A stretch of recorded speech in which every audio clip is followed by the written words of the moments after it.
Hi అండి. ఇప్పుడు దేవుని దర్శనంకైతే బయలుదేరామండి. మేము నైటే వచ్చాము కాబట్టి రూమ్ తీసుకునేసి ఉదయాన్నే స్నానాలు చేసేసి 6 గంటలకంతా దేవుడి దర్శనానికైతే వచ్చామండి.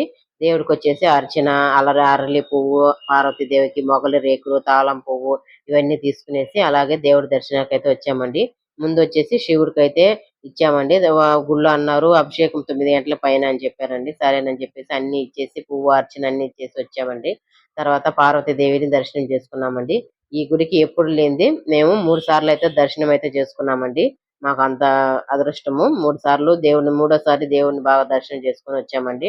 అలాగొచ్చేసి ఇక్కడొచ్చి హోమాలు చేసినవి, ఆ హోమాలు గాని అలాగే ఉన్నాయండి. 48 డేస్ తర్వాత తీస్తారు. ఒక 2, 3 రోజులు ఎక్స్‌ట్రానే 10 రోజులు ఎక్స్‌ట్రానే పెడతారండి. చానా బావుంటుంది. అలాగొచ్చేసి గుడి చుట్టూరు గాని సూపర్‌గా ఉందండి. అలాగే ఇదొచ్చేసి ఈ గుడొచ్చేసి నటరాజ స్వామి ఆలయం అండి. నటరాజ స్వామి పైన కనిపిస్తున్నాడు గదా! అలాగే ఉంటున్నాడు లోపల దేవుడు. ఫోన్ అయితే అలౌడ్ లేదండి. గుడి చుట్టూరు ఒక మండపం ఉంది. అలాగే కోనేరైతే ఉందండి. తర్వాత ఆవుల్ని కట్టేసే ఆవుల దొడ్డి అలాగే శివుడు ప్రతిష్ఠ అయిన గుడి. ఇది గుడిలో రేగుపండు చెట్టు 3000 సంవత్సరం నాటి చెట్టు అంట అండి.